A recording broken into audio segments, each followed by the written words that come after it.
Hello, my beautiful luminaries. Today's reading, I'm going to delve a little bit into kind of the residual energy of the 1111 portal. And the reason why is because I posted on the kind of community posts area of my channel for anybody that may happen to peek over there, that I didn't realize, because I'm still learning about the planetary movements and just kind of dabbling in astrology, really wanting to get into it. I just haven't found the right system, the time, or the right teacher just yet. But that aside, I learned that on 11/11, we had some of the strongest solar flares happening here on Earth, that the energy, people would be feeling it in a very real way. Again, I posted it on the kind of community post area. Some people would feel it with fatigue or maybe headaches. Animals might be acting a little different than they normally would. Maybe your pets were more cuddly and clingy or needy, or maybe they were more aloof into themselves. That there was some sort of change for those who were kind of affected by that energy. And I'm not gonna lie, collective. When the 1111 portal came in, I did the reading, and during the reading, I felt all of these energies for the collective. However, when I grounded myself and I cleansed my space and I just kind of existed in that day, normally when I'm encountering or experiencing portal energy, whether it's 1010, 88, February 2nd, any of those kind of days, I really, really thought the 1111 portal was going to be incredibly impactful for me. And I'm going to be real, it was just a normal day.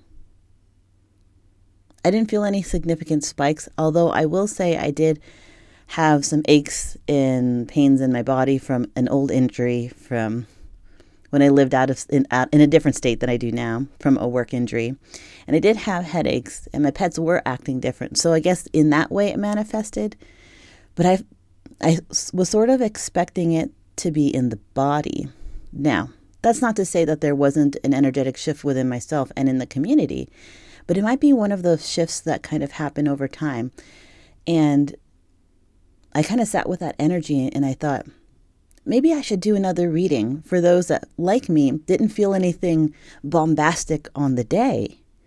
But maybe it's a slow unraveling, kind of like the slow blossoming of a flower. And so what I'm doing today is, as you can see in the corners of my table space, I have two separate decks. One is a Divine Masculine deck, and the other is a Divine Feminine deck. What I'm going to do is I'm going to pull two cards from each of those oracles for those that may or may not feel the need to hear messages for those specific energies. Again, Divine Masculine and Divine Feminine, or Divine Solar and Divine Lunar. It's not about gender, it's about energy, because we all have those energies in us. It's sort of like in science how they talk about positive and negative polarity. It's not necessarily bad or good, it's just two separate energies. Up and down, right and left, night and day, hot and cold. It is just two halves of the same whole almost, or the yin and yang. So let's just go ahead and get into that, because I'm being guided to just jump right into it. So if that all resonated with you, we're going to go ahead and start. We're going to start on the Divine Masculine side. Let's see what messages the Divine Masculine needs to say, or a message for the Divine Masculine that they need to hear in regards to this 1111 energy that may or may not be still residual. And understand, just because, as for myself as a reader, since I didn't have a bombastic internal body energy from it that I was aware of at the time, that doesn't mean that you didn't feel that. So this, I suppose, if you just feel inclined to listen to this, whether or not you had some real clear and almost life-changing realizations on 11/11, or if it felt like a relatively normal day, and you were wondering what may have shifted, because sometimes the shift, I'm just hearing, sometimes the shift is so minute within self that you won't notice it until you start walking. I've said this before on my channel. I will get to the Divine Masculine, but I said this before on my channel where sometimes the tick of the shift is so incremental, so small at the point of the shift, it may not be noticeable. You may feel something different in the air. You may notice like the solar flare energy. You may notice pets acting differently, energy seeming a little bit different, but you can't quite place it. There's just something about the day. And I always like to equate it to a railroad track. And when a conductor or whoever actually controls the tracks, when they pull the lever to make the track go like that, and then rather than the train going forward, it veers off to this side because the track has opened and shifted that way. At the moment of change, it is such an incremental change that those on the train, when it moves off of the main track to this new track, you don't notice it right away. But the more that you walk and the farther that you travel, you start noticing the distance from where you once were to where you are now. And I'm not really sure why I thought of that as I'm, about to do Divine Masculine reading for this portion of this whole reading, but I feel guided to say it. So, okay, let's see what energies is around the Divine Masculine and or the Divine Masculine needs to hear. Okay, so the cards are a little bit big and I have small, tiny paws. So I'll do my best to try to grab it. That's maximum capacity right there. All right, let's see. Okay, first card. And then I'll read from the book because I'm being guided to read directly from the book. All right, so I'm going to go ahead and put these aside. Put that there. So we have Midas, like King Midas. And then we have Yeshua. Okay, so the two divine masculine energies in the kind of spiritual, religious belief system kind of field or arena. Okay, so let me get the book so we can figure out what it means for the Divine Masculine. Okay, so we're looking at, oh, wonderful. It's in alphabetical order. So,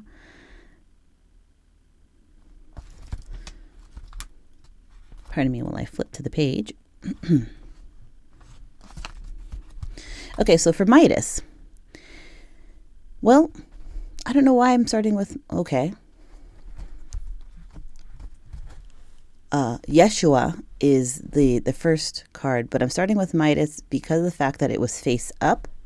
I'm getting a lot of fiery energy from it for some reason. And this is one of the first times I've used this deck. I'm getting sort of Leo energy, fire energy, or like lots of passion.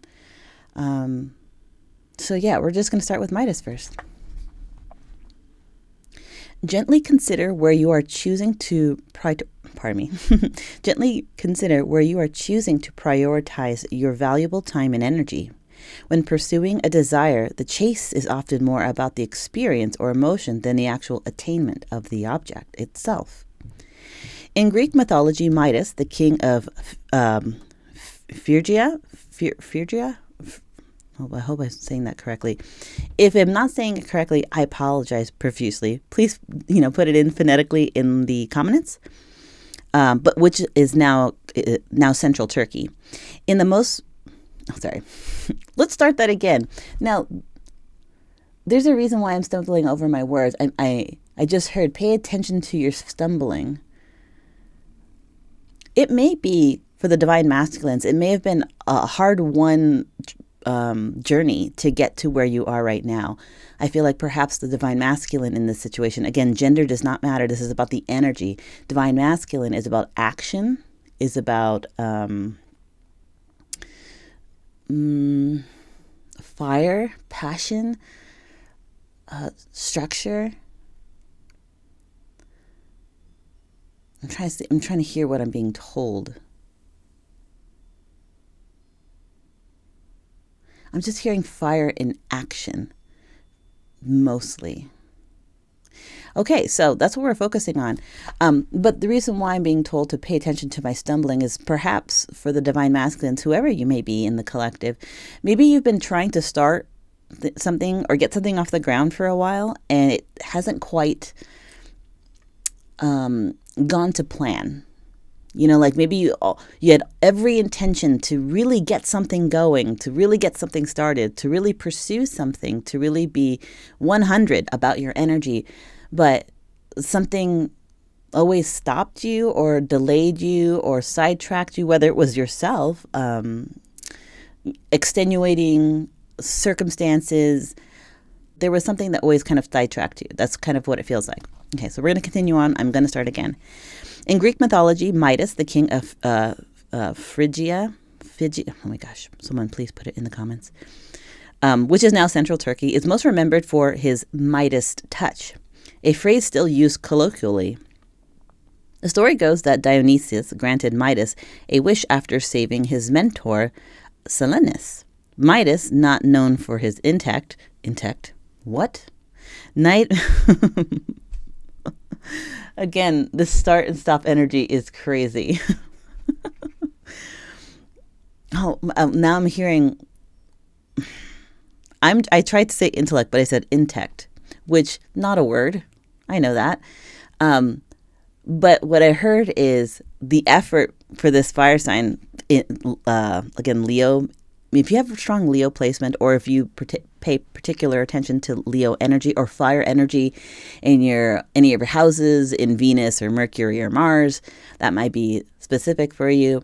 But it almost feels like you're trying. Oh, maybe it's Leo and Mercury, because I'm here saying I'm having a time trying to say the word intellect. And I said intellect. Again, I know it's not a word. But maybe the communication for the divine masculine has been really rough. Trying to get something started, trying to get something off the ground, trying to pursue something, trying to make something happen. And your ability to communicate what you want, what you need, what you would like to happen is I'm hearing stunted, like you're at a loss for words, or you don't know how to kind of phrase or even describe the goal that you want, the dream that you have, the feeling that you're experiencing. And that when you have tried to say what you wanted to say, sometimes the wrong thing came out. And I'm getting the inclination that sometimes when the wrong thing came out, it was almost like oh, that's not how I wanted it to come back. And you wish you could like put the word back in your mouth, but you can't, because it's already out and about in the conversation. And so now you're kind of like double backing. Interesting. So the story goes that Dionysus granted Midas a wish after saving his mentor Silenus. Midas, not known for his intellect, requested that everything that he touched would turn into gold. Soon he realized his power was not limited to turning items into gold only when desired, but absolutely anything he laid his hands on, including food. The last straw was when he accidentally turned his daughter, whom he adored, into a lifeless golden statue. Not wanting to live a life barren of the soft touch of another, he begged Dionysus to take his gift back. So the Midas message is sometimes the only thing worse that, communication. And you know what? We were already in retrograde energy. So the fact that I'm having a hard time communicating when it's written right in front of me is probably indicative of, for this particular group of divine masculines, the ability to really and truly communicate what they want, feel, desire, what the goals are, pursuing, that sort of thing. Okay, so continuing on. Sometimes the only thing worse than your dreams not coming true is for them to come true with unexpected or undesirable consequences. When based on distorted desires, the pursuit of happiness can be ineffectual. Attainment without self-actualization can lead you feeling trapped in a gilded cage of your own making. Oh my goodness, this reminds me of a time that I was speaking to someone that is very near and dear to my heart, and they were having a hard time kind of communicating the fact that they want a certain level of love or affection in their life, but they had always struggled with kind of a self-worth issue. And the only thing that I could say to them in that moment was, you have to love yourself, because, you know, the love that you want to give to someone so desperately, you have to give to yourself, because where you are now, if you were to attain the person, if you were to have the person of your dreams right now, and you don't even like yourself right now, and then you get the person of your dreams, how long do you think you'll be able to hold on to that relationship when you're constantly doubting yourself? What I worried with them was that if they got the person or the situation or the job that they wanted while they were still in so much heavy doubt of themselves, that they would start doubting whether or not they actually deserve the thing that they finally received that they wanted, and then started to self-sabotage. That was my concern. I wanted this person to recognize their value, the beauty, their contribution to the world, and how the human race as a community is not perfect, but we always want to learn, grow, and expand. And that the best thing that anyone can do is to learn self-love. And then when you do that, then the love that you feel for yourself is reflected back to you. But if you have doubts and worries and have a low self-esteem, even if you were to attain the thing that you wanted, or it was at your fingertips, would you push it away because you felt unworthy of it? This feels like some very sad kind of divine masculine energy. So going back to this, is what is often conceptualized as happiness can be described as joy. Joy is a temporary peaking of elation, which can feel even more noticeable when shared with contrasting emotions. If you were in constant joy, elation would no longer be a peak. It would no longer feel as good. Good feelings fluctuate, and that's okay. Pursue happiness while also considering you are trying to bypass other emotions. Ironically, the act of pursuing happiness can be a negative experience. Fearing the negative is limiting. Trying to escape and run towards positive is a form of resistance. Not being afraid when the negative arises is a generative experience. When you find satisfaction in the mundane, you can chase the marvelous. Relish in small daily pleasures and routines that feel good to you. People often desire things because they think they will give them a certain feeling or fill a hole in their lives. Sometimes it's not really about attaining a desire or a goal that people are striving for.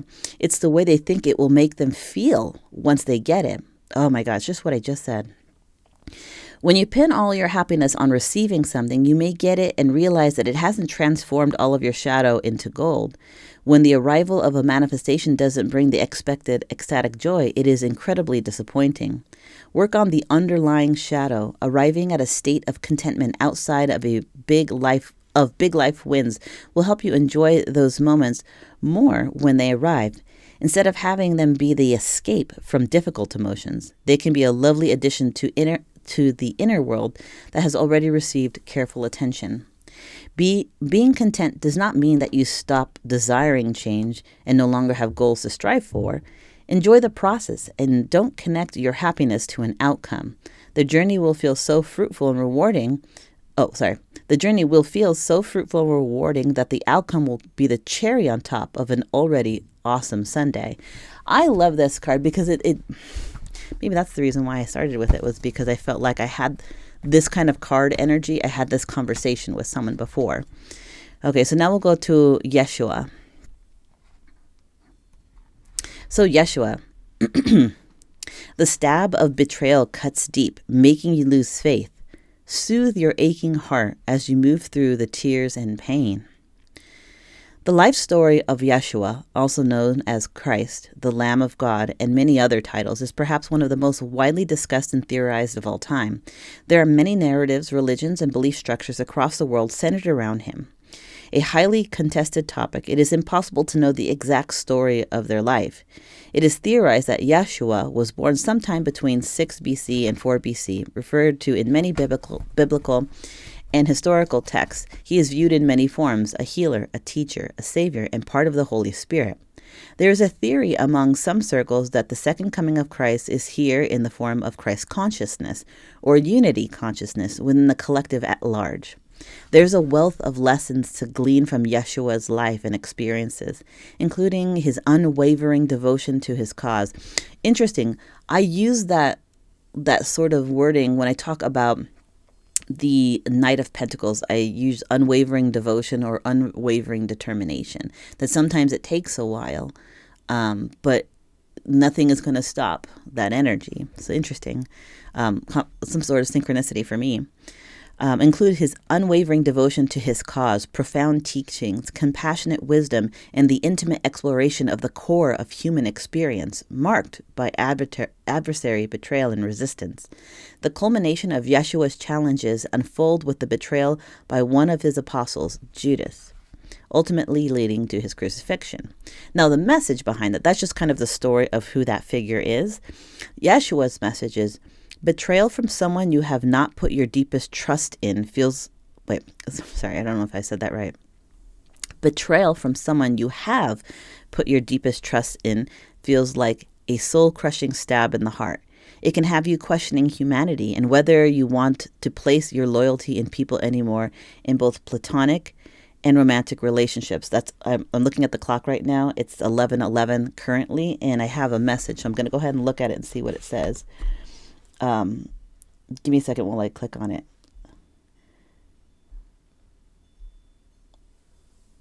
I have a kind of like a spiritual reminder kind of app on my phone. But anyways, it says, I am in the process of becoming the best version of myself. That was at 11:11 for the Divine Masculine. I'll repeat that. I am in the process of becoming the best version of myself. Also, if you want to know, the app is called I Am. So let me put that back. Okay. Let's see where I was. Okay. Betrayal can make you feel blindsided entirely and your trust shattered into pieces. You can be left so crippled by the pain that your life comes to a temporary standstill. Ooh, that last line, you can feel so left crippled by the pain in your life that you come to a temporary standstill. It's like everything froze around this masculine energy, whoever they are.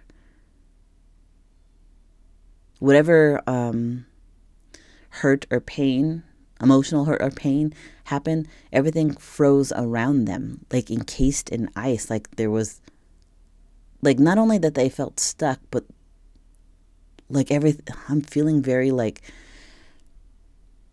I'm seeing like a frozen tundra. Everything was like frozen in time. Interesting. Why am I getting that imagery? And then, oh my goodness, I'm just studying runes as well, but I heard the rune Isa. So if runes mean something to you, and you also identify as a divine masculine energy type of person, the rune Isa is being brought forth. So, continuing forward, provide yourself time and space to soothe your heart and to grieve and release all of the hurt. You are valid in feeling torn up. This is a time to be gentle on yourself as you mend. Allow yourself the time and space to fall apart and put the proper support systems into place to help you move through it.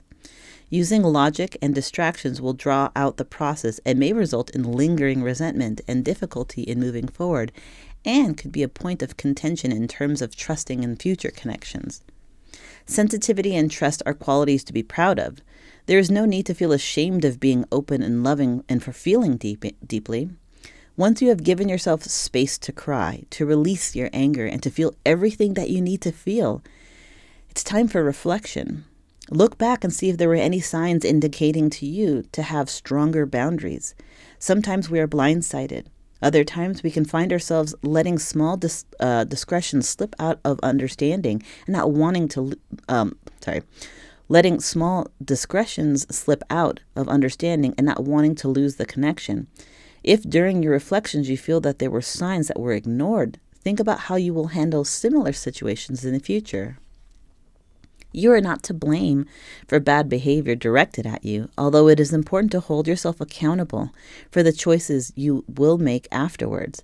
Remaining open is beneficial if you desire to experience intimacy and connection, and so is honoring yourself and choosing where to place your loyalties so you don't feel the burn of betrayal again and again. A phase will come after you process the immediate betrayal that brings with it forgiveness, compassion, acceptance, and understanding. Before this time comes, ensure that you envelop yourself with healing needed for you before delving into the next stage of the process. It will come in due time. Wow. So this energy really feels like divine masculines that you've been going through a lot. That based on these two, and I don't mean to make light of it, but it almost feels like with the description of the Midas card and the description of the Yeshua card, it kind of feels like the divine masculine feels like everything that they touch turns to ash. That they keep trying to connect with something, someone, an opportunity, a life, a goal. And every time they step forward and they reach out for what they want, either A, they feel like it turns to ash, or that they ruin it, or they self-sabotage. And I do feel like with this particular divine masculine energy, it's really affected how you're viewing future opportunities, future friendships, future relationships. There's something that you've been trying to communicate, you've been trying to build for yourself, but every time you step forward, every time I take a step forward, I take 2 steps back, either because you said the wrong thing or you, quote unquote, invested in the wrong area. Also, I am hearing there's a lot of like self-worth issues that this person may or may not show a smiling face to most people, but internally they have a lot of things to kind of sort through. And similar to that conversation I had with the person that I hold near and dear to me, that you have to understand your own self-worth and your own value and love yourself and be okay with yourself before you give that love to anybody else. Because if you attain the job, the situation, the love, the experience, or whatever it is that you're looking for, once you finally attain it, if you're still in that frame of mind of low self-worth and doubt, you may start pushing away the thing that you want so dearly because of your feeling of self-worth. And even though you attain the thing that you dreamed about, you're also simultaneously pushing it away or self-sabotaging because you don't understand how much love you should have for yourself. It feels like that. It feels like this masculine energy has been going through kind of this difficult cycle. Although I do want to point out that, at 11:11, my phone popped up with a message saying, I am in the process of becoming the best version of myself. So this is something that the divine masculine has been going through a lot. But I feel like with this 11:11 portal that we just went through, the shift inside, whether it was a drastic and noticeable shift that the divine masculines recognized right away, or if it was an internal click that as the days go by from here on out, the divine masculines will feel this change kind of shifting and leading them to alignment with themselves. And when they're aligned with themselves, then they're more in alignment with the things that they desire. So that's for divine masculines. So now we're going to do divine feminines. And let me see how we're doing on time. I know this is going to be a longer read because of the fact that I'm doing 2 sets. But that's okay. Just wanted to see kind of where we were at. Okay, so the divine feminine. What messages does the divine feminine need to hear, and or what is divine feminine's currently experiencing?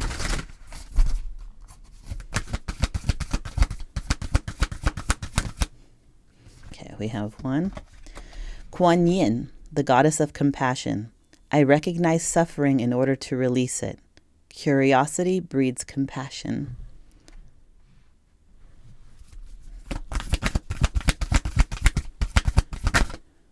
We'll keep going. That wanted to come out. For the Divine Feminine, what do they need to hear? And then I'll put this one here. So we have Teresa Avila, Our Lady of the Interior Life. I trust the answers I find within me. I know that the presence of love is real. Okay, so now we're going to go ahead and read out of the book for Divine Feminines. Hopefully they have this in alphabetical order as well. Yes, okay, so Kuan Yin will be at the back. Oh, maybe not that far back. Oh, wait, no, is it not in alphabetical? Maybe I misunderstood somehow. Oh, I thought it was, but What? It is. Well, anyways, I'll just go by the table of contents.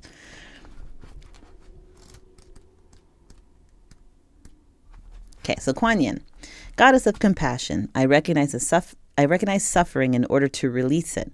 Curiosity breeds compassion. Who is Kuan Yin? Kuan Yin represents the presence that listens deeply to our prayers spoken to the heart. Kuan Yin is an incarnation of, oh boy, here's a word that I've never said before, but I will try my best. Avalokitesvara, a bodhisattva of compassion. Again, that was hard for me to say because I'm not familiar with that name. For those that are, would you please put it in the comments phonetically because I want to be able to do this correctly. She is known as the goddess of mercy and is considered to be the most beloved Buddhist deity. Her name translates in Chinese to the one who perceives the cries of the world. She is often compared to the Virgin Mary in Christianity because she intercedes on behalf of those who call out to her with humility and sincerity. It's interesting because if Kuan Yin is the Virgin Mary, or considered like the Virgin Mary, like in Christianity, the Virgin Mary was the mother of Yahshua. Just interesting that there's that kind of synchronicity. Scholars believe that the Buddhist monk Kumarjiva was the first to refer to the female form of Kuan Yin in his Chinese translation of the Lotus Sutra in 406 CE. She's associated with the number 33, which is an angel number, because she appears 33 times in the sacred text. The Lotus Sutra reveals that the mudra most often associated with Kuan Yin is the Yoni mudra. Her cupped hands symbolize the womb to remind us all that we all enter this womb through the female form. The Buddhist Saint Miao Shan is believed to have been an incarnation of Kuan Yin. Kuan Yin was originally worshipped as a male deity, but at some point during the Northern Sung dynasty, Kuan Yin began to be worshipped as female. Miao Shan is believed to be the cause of this transformation. The legends of Miao Shan contain beautiful accounts of her saving sailors from drowning in rough seas.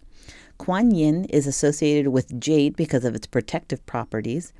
In this case, it's said to help with going underwater both literally and figuratively, drowning in the ocean or in a flood of emotions. When she appears in this reading, Kuan Yin is about the deep medicine that comes from simply being willing to bear witness to someone else's pain. Divine Feminines, or my divine lunar energy, this makes me feel that if you haven't had the inclination, you might have the innate energy of a healer. To really listen to, Kuan Yin is about deep medicine that comes from simply being willing to bear witness to someone else's pain. To really listen, we have to move from the ego to the soul so that the story we are listening to doesn't become about us or trigger us. This also applies to the moments when we are listening to the story we tell ourselves about who we are. We are often far harsher and less forgiving to ourselves than we would ever be to someone else. Kuan Yin suggests that we listen simply with curiosity. Curiosity allows us to detach from the needing to take the suffering of someone we love personally. Curiosity is a door that leads to compassion. It frees us from feeling as though we have to react. It frees us from feeling as though we have to react to what we hear or defend and explain our part in their suffering. We can just perceive the pain that they are in, or we can finally hear our own cries of despair and not seek to judge or justify them. We can just be present to what needs to be heard. Kuan Yin is the powerful energy of giving witness to our own or to someone else's suffering. Often just a calm, abiding presence of compassion is all that is needed to transform that suffering into clear light. Interesting. I know we're doing a divine masculine, divine feminine energy, but it's interesting how one side seems to almost chastise themselves for their perceived shortcomings, while the other side recognizes their shortcomings and, doesn't love them, but looks at them and asks the question out of curiosity, why am I like this? Why do I do this? Why does this affect me? And using that like alchemy to transform that pain and that suffering through questioning and curiosity into a strength, into a vulnerability, to an understanding. I do feel like there's mirrored energy here. Again, I know that I'm doing masculine, feminine, or solar and lunar, but confirmation, this feels like a mirrored reading. Okay, so Teresa of Avila. Okay, so it's 35. So it's listed in alphabetical order, but it's not actually in alphabetical order. That was my issue. Okay. Teresa of Avila, Our Lady of the Interior Life. I trust the answers I find within me. I know that the presence of love is real. Who she is. With passion and conviction, Teresa of Avila connects us to the love and the truth available to us whenever we turn inward. Saint Teresa was born in Avila, Spain in 1515. That's an angel number if that means something to you. As an adolescent, she experienced many illnesses and was confined to a bed, which allowed her to begin to explore her own thoughts. She read every book she could find on spiritual exploration and a contemplative prayer. By the time she was a young adult, she knew she wanted to dedicate her life to the interior world. She entered the Carmelite convent in Avila in 1535. She increased the emphasis on contemplative prayer and eventually reformed the Carmelite order, which was later joined by St. John of the Cross over the course of her life. St. Teresa founded 17 convents throughout Spain. At the age of 44, another angel number, she began to have a series of visions that convinced her that Jesus Christ, or Yeshua, appeared to her in a bodily form and yet remained invisible to the eye. These visions lasted for 2 years and would inform her books, especially the spiritual masterpiece, The Interior Castle, which charts the ascent of the soul as an inner journey through the 7 mansions or states of being that exist within us. Ultimately, Teresa wrote in hope of assisting her sisters in the convent to also reach the innermost castle where God dwells in our soul. She reminded them that we ourselves are the castle and that the door to entry to the castle is prayer and meditation. Her own personal spiritual experience is at the root of her instruction. The closer she gets to the 7th mansion where the soul ascends, which requires going further inward, the stronger the light she is. This is one of the most perfect pairings. We have an energy, a divine energy, divine feminine or divine lunar energy that represents recognition of pain, recognition and understanding and being gentle and kind with that pain and asking questions. And then we have someone who literally had literal pain in their life and use that literal pain and time of, at times, isolation to go within, to ask those questions, to create and understand a journey. Divine feminines, whoever you are, gender does not matter. This makes me feel like you have some serious healing energy to transmute and to change. It's no wonder if you're connected to a masculine, why there's this pull. You're a healer that wants to help heal. There's someone who needs healing and is going through the process of learning how to heal. Okay, let me continue. Let's see. Her own personal spiritual experience is at the root of her instruction. The closer she gets to the seventh mansion, where the soul ascends, which requires going further inward, the stronger the light is. She describes the ways to discern the voice and the presence of the divine within us, and the certainty of God that arrives that cannot be explained or doubted. The inner journey was so significant to St. Teresa because she believed that God didn't care about the magnitude of anything that we do, but rather the amount of love that we do with it. Pope Paul VI named St. Teresa a doctor of the Church in 1970. Her spiritual writings are considered integral to the Spanish Renaissance and to the history of Christian mysticism. So what does it mean when this card comes up? St. Teresa is a call for the importance of the interior life. She knew intimately about the spiritual wealth we all possess and have access to if we're willing to go inward. She not only emphasized the need to meditate and to pray in order to reach that innermost castle where the soul waits for us, but she also instructed the sisters of her convent on how to discern the presence of the soul or of the saint or of a holy person that is giving us wisdom from within. She had a bookmark that supposedly read, "If you have God, you will want for nothing. God alone suffices." The synthesis, oh my gosh, sorry, I have a lisp, so this word is a little bit hard for me. The synthesis of wisdom of her experience. Nothing less than divine love will satiate a seeker, especially once you have met it from within. She urges us to meditate, to pray, to go inward, and to meet the presence of the soul. And then she asks us to believe that it is real, and that the answers we find are real. She asks us to move that inner truth out into the world with confidence and conviction. So again, this does feel like a mirrored reading, because we have a divine masculine energy that is wanting some sort of change, wanting to move on something, some aspect of their life, but maybe having a hard time due to a certain type of maybe self-worth or self-esteem or doubt. Maybe it's just doubt or shame, but they are learning. Again, I had that thing that says, I am proud of myself for how I'm growing, or I can't remember exactly what it says. Let me look back. Let me see if it's still there.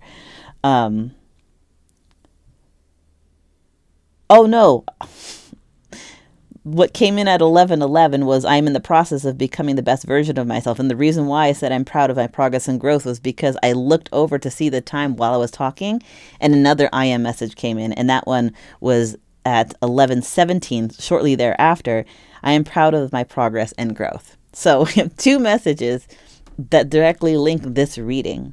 I'm in the process of becoming the best version of myself, and I am proud of my progress and growth.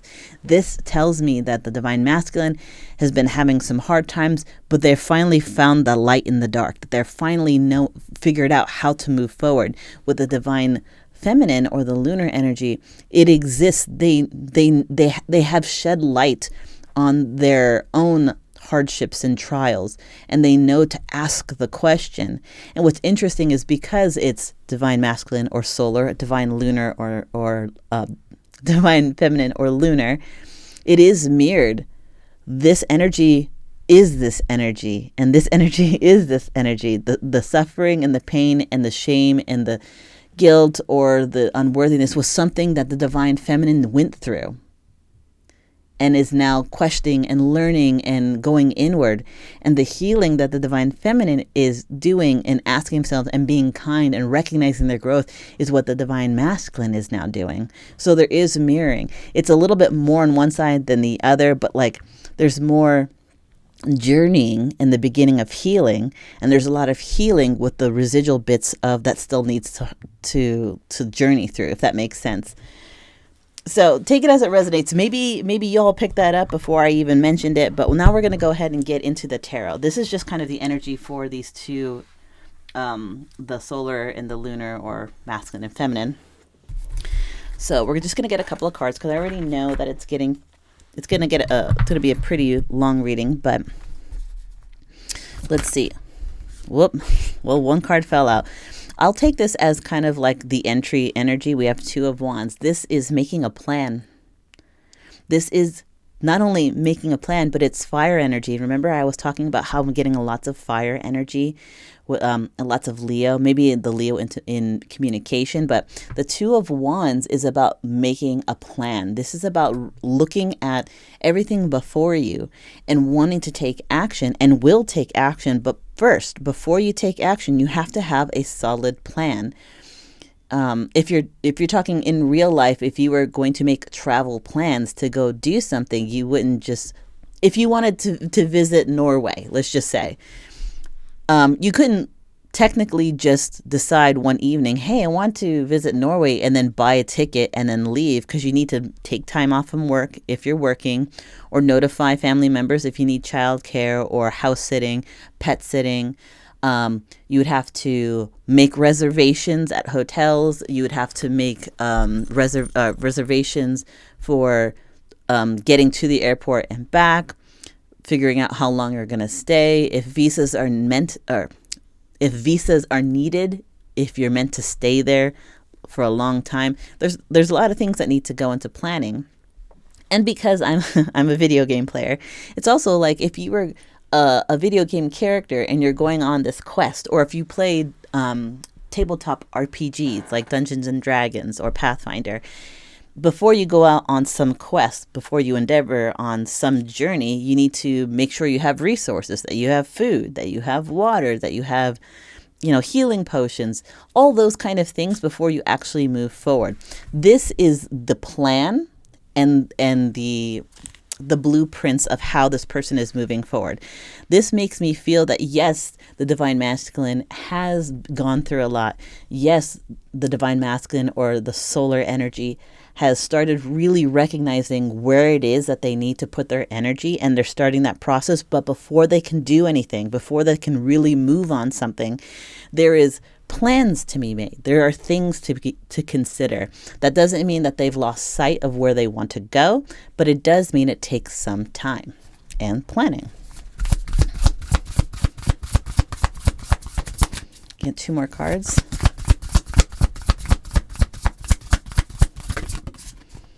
So now we have the 8 of Pentacles. Yes, 8 of Pentacles is finding joy in purpose. This is how I see it. Knowing exactly what you want, where you want to be, who you want to be with, the kind of experience that you want to have in this life, the kind of life you want to live, the kind of artistry you want to be part of, the part of collective you want to join. Knowing what you want and then really doing the work to get there. And that work to get there isn't always labor. Sometimes it's labors of love. It's that saying, when you love what you do, you don't work a day in your life. Now, I know that's kind of an oversimplification, because people who do what they love for a living, there's still work and effort. But at the end of the day, they're like, there's a certain level of fulfillment, that they're doing exactly what it is that they want for their life, regardless of whether or not it's a job, like career, family, love relationship, travel, being part of a community, whatever it is, with this Divine Masculine. And I really am excited about this energy because of the fact that we have fire energy, and I was just talking about fire energy, that's making plans, that recognizes where this energy wants to go, but is being practical and pragmatic about, okay, I can't just get on a plane right now and go to Norway. I have to make these plans. I have to know, I have to have an itinerary, And then once I have those plans with this 8 of Pentacles, because it's Pentacles, it's solid. It's not just, I'm going to put a little bit of effort, and if it doesn't pan out, well, then I guess it's a wash. No, this is someone who's like, if I want something in my life, career, friendship, love, experience, a spiritual awakening, I want to be able to really put some solid effort into it, because I want this to be stable. I want this to be long lasting. And it's something that I enjoy. It's something that I love. It's something that I want to be close to. This is joy in purpose. Let's get one more, and then we'll move to Divine feminines. And we have the Star card. The Star card is hopes, dreams, wishes, fulfillment, healing. This is Aquarian energy. So earlier I said I saw fire energy, and I said maybe you have strong fire in your chart. Maybe it's Sagittarius, Leo, Aries. Maybe in communication is where the focus is. And it could be that you're dealing with Aquarian energy, but it also could be that through making these decisions, ironing out a plan, not just flying by the seat of your pants and just making choices on a whim, really planning it out and then really sticking to it. Because this hopes, dreams, wishes, healing, Aquarius, this is really what you want. Again, I'm going to repeat what the I am. At 11:11, I am in the process of becoming the best version of myself. And then shortly thereafter, at 11:17, I am proud of my progress and growth. In pursuit of hopes, dreams, wishes, desires, healing, Aquarian energy. There's a part of me that feels like the masculine energy, while having undergone what feels like dark night of the soul energy, is really pulling out of that and recognizing that they have the power to kind of shape their reality and how they want to move forward in that, because how they want to move forward in life, because of the fact that how we feel about ourselves and how we view the world directly affects what happens to us. Because, I guess I'm trying to find a really good example, but all I'm hearing is like traffic. And when I say traffic, it's like being stuck in traffic where you're trying to get to work and it's taking longer than you want. And there's some people who would look at that traffic and be like, oh, I'm so stressed out. I'm going to be late. I'm going to be late. I'm going to be late, and focus on the negative, which it's hard to not focus on the negative when we're trying to get someplace, quote unquote, on time. And I know our boss would want us there on time. But then there's also, there's like the silver lining to things, and understanding to look at it a certain way. Like, okay, yes, I'm going to be late. No amount of me fuming and hitting on the wheel and thumping on the wheel and being upset will get me there faster. So maybe you take that time to listen to like a podcast, or you put on, your favorite album from when you were young, and it fills you with nostalgia and it lifts your spirits and it pulls you out of that negative kind of over-focused on, okay, I'm going to be late. And yes, while being late is not great, there is a silver lining. You remember who you were because you remembered where happiness was in your life. Or maybe you listen to a podcast that said something really profound that really kind of changed the way you thought for that day. Or maybe there was, you got to work and the doors of your work were shuttered, and there was a tape that said, hey, we had an unexpected electrical outage, come back at 2:00. That's when it should be back on, or take the day off. You know what I mean?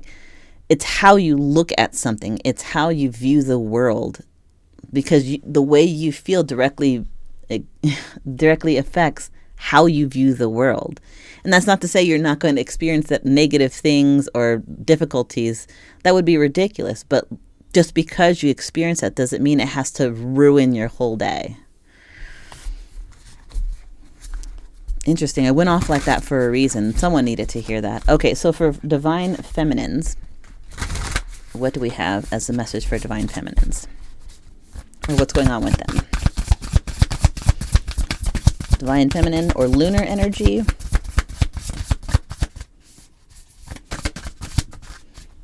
Ooh, that flew out. So we have Knight of Cups in reverse. I'm going to be real. This feels like Divine Feminines or Divine Lunars. This feels like there isn't really a whole lot of interest with you pursuing a romantic relationship. And I don't mean that you're not open to it, because that's different, actively pursuing a romantic relationship and just being open to it. Oh, I just heard I'm not pursuing, but I'm holding space for energy to come forward. Because again, with this energy we just went over, this energy was about the divine lunar, the divine feminines going inward, healing what they need to heal, understanding where their ups and downs were and how to transmute or alchemize that, the pain that they've experienced into a vulnerable strength, being strong in vulnerability, being understand to hold space for oneself and to heal, and to understand that we as humans are imperfect and we're, pardon me, I hiccuped, living an imperfect life, but finding joy and finding forgiveness and gentleness. This feels like you, divine feminines / lunars, are really like focusing on self. That doesn't mean that you are not open to love and that you're not willing to hold space for love to come in. But what you're doing is focusing on yourself, or you're not actively pursuing it. You are. There's a thing that I used to say when I was younger about myself. And then I realized that without even knowing it, I was talking about divine feminine energy. I always would say when people, would find out that like I had a crush when I was a young girl or a young adult, they'd be like, "Why don't you say something?" And I'd be like, "No, if it's meant to be, it'll be." They're like, "Well, how are they supposed to know if you don't tell them?" And I'm like, I am not the type of person that pursues necessarily. I'm kind of like a honeycomb. Like I have all this gushy sweetness inside of me, but I'm in one place. Like the little honeybees that fly around, they come to the honeycomb because they're working with the honeycomb to make this like sweet gushy stuff inside. So it's kind of like that. I feel I would say I feel kind of like a honeycomb, where like I want to work with someone to make this beautiful sweet nectar, but I'm not necessarily pursuing anyone. If someone's wanting to work with me, they'll find me. That's kind of how I would say. And I realized I was a kid and maybe the analogy wasn't great, but when I think about it, it's divine feminine energy. Divine feminine energy is comfortable with themselves, and you can draw on masculine energy for sure and like pursue things. But in this moment, I feel like you are really in like your divine feminine, like I'm holding space for myself, for healing, for love. I'm not pursuing love. I don't feel the need to pursue love or to want to search for it because I found it within myself. But I will hold space for someone to add love to my life. Does that make sense? I hope I've explained it as it I feel it. And let's keep going. Maybe the cards will help explain what I'm feeling. Okay, what else for the divine feminine? Oh, there we go. So we've got 2. So then we have 3 of Cups. Oops. And then the World in reverse. Now, with the World in reverse, I don't ever see the World in reverse as a bad thing. I think it is absolutely a confirmation of what we just said here, because this is, oh my gosh, my little divine lunars, you are so like in your strength. You're so finding love within self. You're so much in the, I don't mean to make it light, but I'm in my healing era, and not in the like I'm high above everyone else and everyone else is like a peon. No, that's like I'm just in my love era. I'm falling in love with myself again. I'm having fun with myself. Like, yes, you have friends, but like maybe you go out and buy yourself, a new video game or some really cute makeup or a nice pair of shoes, or you take yourself out to your favorite restaurant.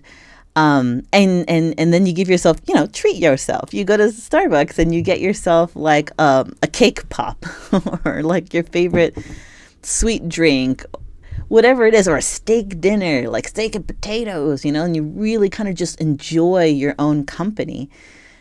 That's not you. That's not you pushing away interactions with the other person, but just recognizing that you feel good and safe and whole and happy in your own energy.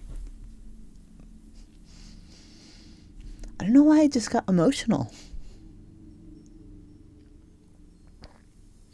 this might be something really new for you, whoever this is. Like you forgot how much you loved yourself. And by going inward and asking yourself the questions, why do I react like that? Why do I allow this behavior? Why do I get triggered by this stuff? And taking time and holding space and being gentle with yourself. It's not that you're pushing away love, but you're holding love for yourself first, and the door is just open for if someone wants to add love whenever they are ready. Looking at you, Divine Masculine. And then we have the Three of Cups. This is about reconciliation, reunion, reconnection. So for those that it resonates, and only take this if it resonates. If it doesn't sound like what you're going on, don't do the mental gymnastics to make it fit. If it resonates, then it's for you. And if it doesn't, that's okay. Maybe another reading will resonate. But this makes me feel like you might be at a slight disconnect with your divine counterpart. Whether or not you guys are in kind of spotty communication, or maybe there's been a bit of a row and so you guys haven't spoken for a little bit, or maybe you're in no contact right now. But regardless, because the divine lunar is focusing so much on themselves and generally enjoying their life and falling in love with themselves again, this is what's bringing the union, the reconnection, reconciliation together again. Just like how on this side, the solar energy or the divine masculine energy, through their journeys where they're finally kind of really taking the time to be kind to themselves, to recognize, okay, this is what I need to do. This is the healing that I need to start. And I recognize I have to make a plan. I know what I should do, but I've got to make a plan. I can't just fly by the seat of my pants. I have to make a plan, and I have to be purposeful and action oriented and grounded to make sure that this plan stays firm, solid, like a well-oiled machine almost, because it's not just something that the masculine is doing short term. This is something that a change, a transmutation, an alchemy of changing how they were one way and now they're going to be this other way in whatever respect, whether it's self-view or how they view the world or life situation, career, love. They want to take steps to make some real change, because the star energy, the Aquarian energy of hopes, dreams, wishes, desires, that's so important. And it's something that they kept seeing, but they kept being sidetracked somehow, whether it's by themselves or like extenuating life's circumstances. And perhaps the goal that they are trying to align, the path that they're trying to clear, is being in connection with their divine counterpart. Now, this doesn't have to be romantic. A lot of divine counterparts are, but some divine counterparts are best friends or like kind of like your soul tribe. You like just people who just get themselves or each other. I mean, yes, get themselves. They understand their inner world. And also, it's like having that best friend. Like some people meet their counterparts very young, and they've been best friends since they were 12 years old. And now they're seeing each other get married and have whole families or have lives. And they're still as connected as they were when they were young. That's soul tribe energy. But it also could be romance. Maybe there's been a divide between you and your divine counterpart of romance, and this energy is like, I need to lock it in. And this energy is like, I'm open to it, but I'm focusing on myself. It's not a rejection. It's just, I have to remember who I am, like they're remembering who they are. I know what I want to do, and they know what they want to do. And that kind of energy, loving self and loving self, can bring in reconnection, reconciliation, reunion. And then the world in reverse. The world upright is about huge changes, not something that's just like you changed a job, or maybe you got a new haircut, or you're in a new relationship. This is change across the board, and in a positive way, like in a way that is towards your alignment. That would be job and family and living location, like huge shifts in your life. But with it in reverse, it's about the internal shift. That road, that little moment where you veer off to a new path, one that is more aligned to you. You've been traveling this path for a really long time. I said it for the masculine, but I'm saying it for the feminine now because you all mirror each other. It is traveling on that road, and then there's an internal shift that happens that makes the train track go, and at first you don't even realize that you're moving onto another path until you look out the window and there's this huge distance between where you once were and where you are now. This is an internal shift that maybe at the 1111 portal you didn't really notice right away, but over time, every day, you'll notice more and more. Maybe I'm thinking about things differently. Maybe I'm viewing a situation in a different light. Maybe I'm learning to set healthier boundaries and to use my voice more. Okay, we're going to do messages from Spirit and then we'll wrap it up. But I really love this reading already. I feel like it's brought me reading for you all clarity.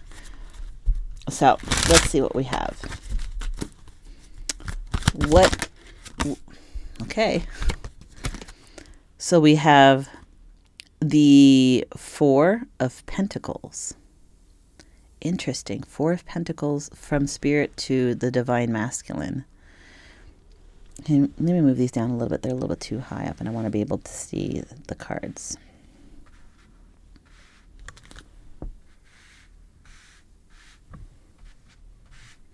Okay, so the Four of Pentacles to the Divine Masculine from Spirit. The Four of Pentacles is a lot about, depending, and this I do say this often, depending on the cards around it helps me illustrate how this energy presents itself. The Four of Pentacles is about holding on to something tightly. And sometimes that can be good. Sometimes that can be, detrimental. Sometimes it's about isolation or building a wall. But with this, where this person is making a plan, really, really making a plan to make a real change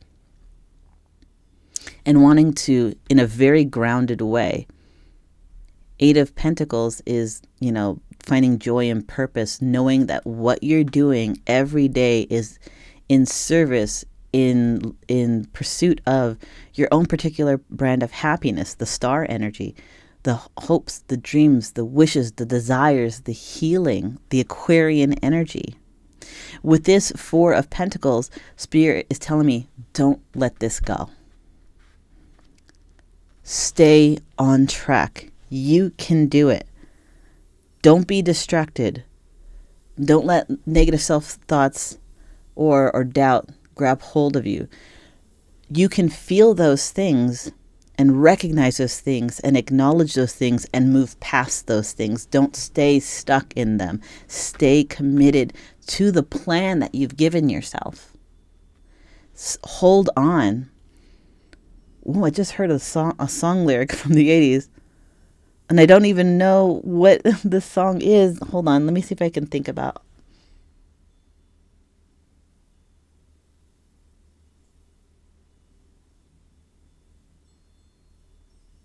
Okay. I can hear the melody and I can hear only two words, which is hold on to the something.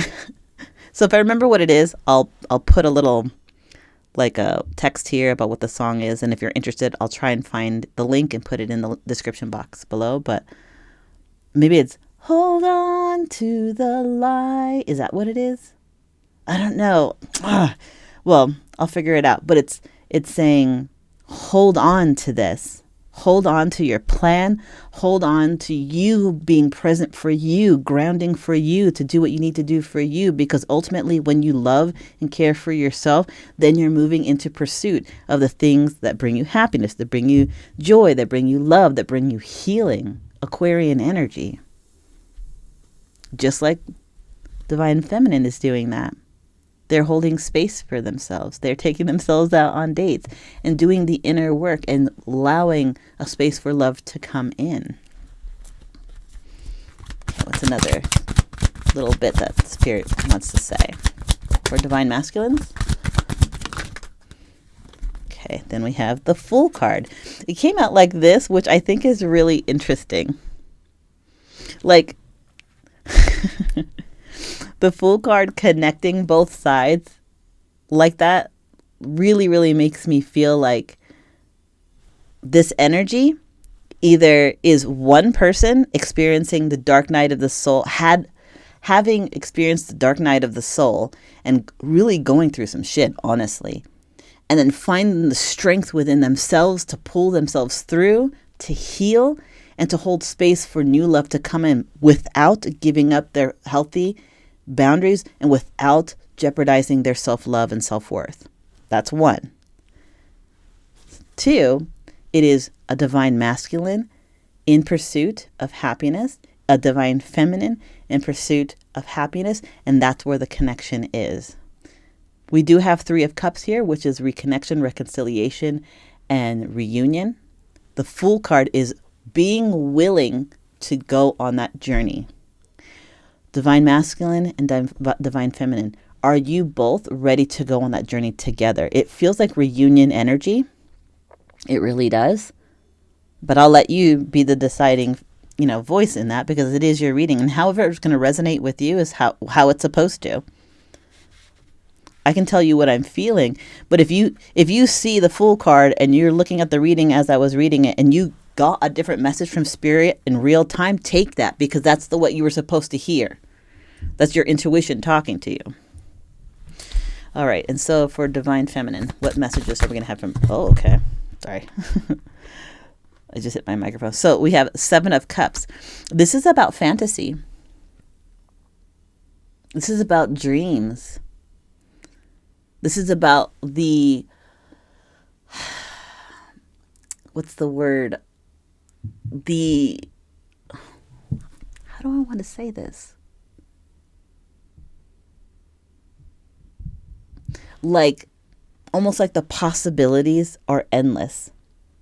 When you love yourself and you value your own self-worth and you're open to others and you're kind and you're patient with yourself and you're patient with others, it really kind of just opens up the possibilities for different love connections. And when I say love connections, I don't only mean romantic.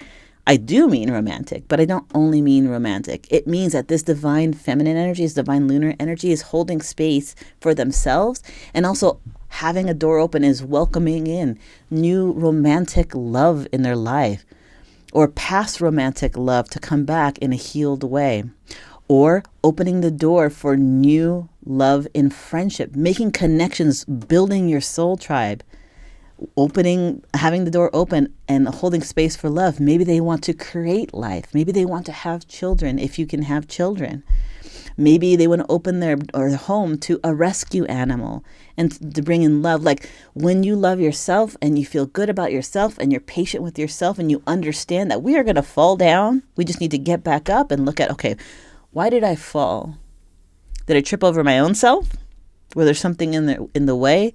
Next time, how can I be more aware for myself and for my surroundings, and forgive yourself and move forward? When you have like that process of being like, yeah, okay, so maybe this wasn't the most perfect day, but I love myself and I'm doing the best that I can, and tomorrow's a new day. When you have an energy like that, then you're like a beacon of light and love. And I don't mean to be like toxic positivity, like light and love and no darkness. No, I'm not saying that. I'm saying that there's going to be trials and tribulations, but when you exist in this energy, the possibilities for different love to come flooding into your life is abundant. So how do you want love to come in?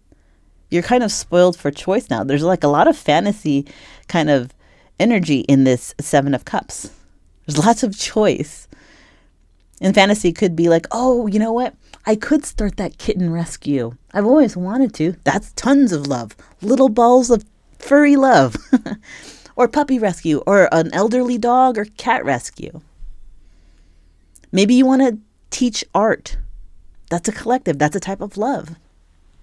Lots of possibilities. Okay, and last message for the Divine Feminine is the High Priestess. Trust your intuition. You have made it this far in your healing journey by trusting your intuition. And from what it looks like, you're doing a bang-on job. Just like the Divine Masculine, really kind of going through those dark nights of the soul and then recognizing I need to make a plan. I need to take action for my hopes, dreams, wishes, and desires, my happiness, my particular brand of happiness. I need to start working towards it. And Spirit's like, yep, don't let that go. You know what you want. You know what you need to do. So do it. Hold on to it. Be ready for that journey. Your intuition has guided you, and it feels like the masculine energy is also being guided by their inner voice, their intuition, their gut, their instinct, whatever you want to call it. So this is a follow-up to like the 1111 energy for those who maybe felt like at the point in which the 1111 portal happened that maybe you didn't feel like an internal energy or an internal shift. Maybe some really felt it. Maybe some, it was a quiet, like, shift in the energy that you're like, I don't know what changed, but something feels different. This reading might resonate with you. So that's the reading for today. Thank you so much for being here. I really appreciate all likes, shares, and subscribes. My channel is very small, but I'm trying to grow it. I don't have a set schedule, but I do at least post once a week. IRL stuff, real life stuff, tends to sometimes limit how much I can actually be at my card table. But I also only read when I feel really, really intuitively and energetically guided. So I really appreciate your time, your energy, because my readings are just reflections of the energy that I'm getting from my luminaries, from my collective. And I just really appreciate you, all my current collective and any future collective that may grow with me. This is Rabbit and Moon Tarot. My name is Angel, and I will see you at the next reading.